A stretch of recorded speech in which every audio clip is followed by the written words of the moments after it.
কোথাকার পানি যে কোথায় গড়ায়, নির্বাচন যে আসলে কখন হয় এটা নিয়ে একটা চিকন টেনশনে বিএনপি সহ যারা নির্বাচনমুখী রাজনৈতিক দলগুলো আছেন তারা পড়ে গেছেন। কেন? একের পর এক পশ্চিমা শক্তিগুলোর যখন সাপোর্ট পাচ্ছেন ডক্টর ইউনূস, তখন স্বাভাবিকভাবে বিএনপির মনে প্রশ্ন, নির্বাচন কি আদৌ হবে? এই বছর ডিসেম্বরের মধ্যে না হলে আগামী বছর জুনে হবে না। কেন হবে না?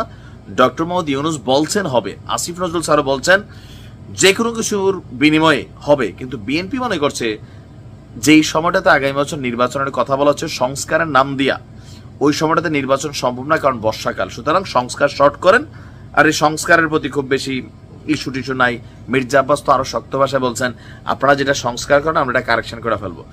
এই যখন অবস্থা, দেশীয় রাজনৈতিক দলগুলোর একটা চাপ, প্রতিবেশী রাষ্ট্র ভারতের একটা চাপ, তো পশ্চিমাদের অবস্থান কি, বিশেষ করে মার্কিন যুক্তরাষ্ট্রের?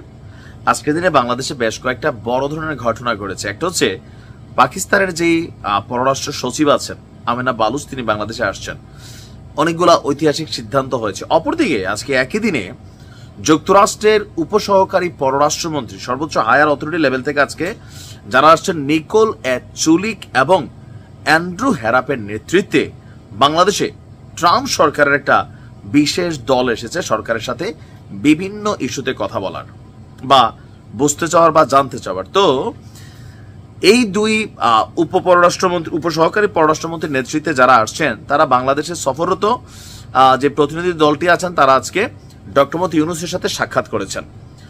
রাষ্ট্রীয় অতিথি ভবন যমুনায় প্রধান উপদেষ্টার সাথে সাক্ষাৎকালে তারা সংস্কারের পক্ষে তাদের সমর্থন জানিয়েছেন।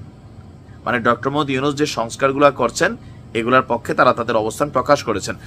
এই সময় তারা আঞ্চলিক শান্তি, নিরাপত্তা, উন্নয়ন সংক্রান্ত বিষয় নিয়েও আপনার নানা ধরনের আলোচনা করেছেন। আমাদের ঢাকার জাতীয় নিরাপত্তা উপদেষ্টা ডক্টর খলিলুর রহমান এবং ঢাকায় নিযুক্ত যুক্তরাষ্ট্রের মিশনের প্রধান যিনি আছেন ট্রেসি অ্যান্ড জ্যাকবসন, তারাও উপস্থিত ছিলেন।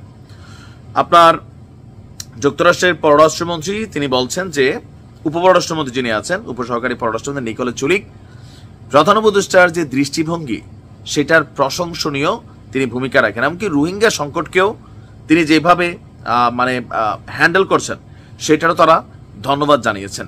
এছাড়া বাংলাদেশ এবং যুক্তরাষ্ট্রের মধ্যে ট্রাম্প সরকারের সাথে চমৎকার দ্বিপাক্ষিক সম্পর্কের কথা তারা তুলে ধরেছেন এবং পুরো দ্বিপাক্ষিক ক্ষেত্রে ট্রাম্প প্রশাসন অন্তর্বর্তী সরকারের সাথে কাজ করতে ঘনিষ্ঠভাবে আগ্রহী এবং সরকারের প্রতিশ্রুতি ব্যক্ত করেন। বাংলাদেশও তাদের অবস্থান জানিয়েছে।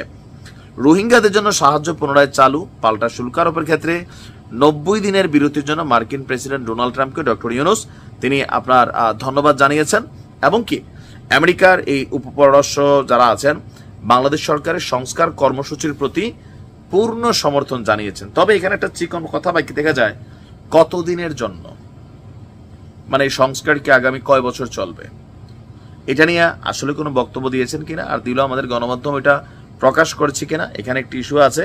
তবে আমরা এতটুকু দেখছি যে সরকার, আমেরিকার যুক্তরাষ্ট্র সরকার ইউনূস সরকারের সংস্কারকে তারা সমর্থন দিচ্ছেন। সমর্থন সবাই দিচ্ছে, বিএনপিও দিচ্ছে, কিন্তু মেয়াদকালটা, সাইজটা, সময়টা, নির্বাচনের রোডম্যাপটা সুস্পষ্ট হইতে হবে। আমরাও চাই এটা সুস্পষ্ট হোক। তবে এই মুহূর্তে ট্রাম্পের একটা আশীর্বাদ বা এই ধরনের একটা সফর অবশ্যই সরকারকে পজিটিভলি ভাইব করতে সহযোগিতা করবে। ভালো থাকুন, আসসালামু আলাইকুম।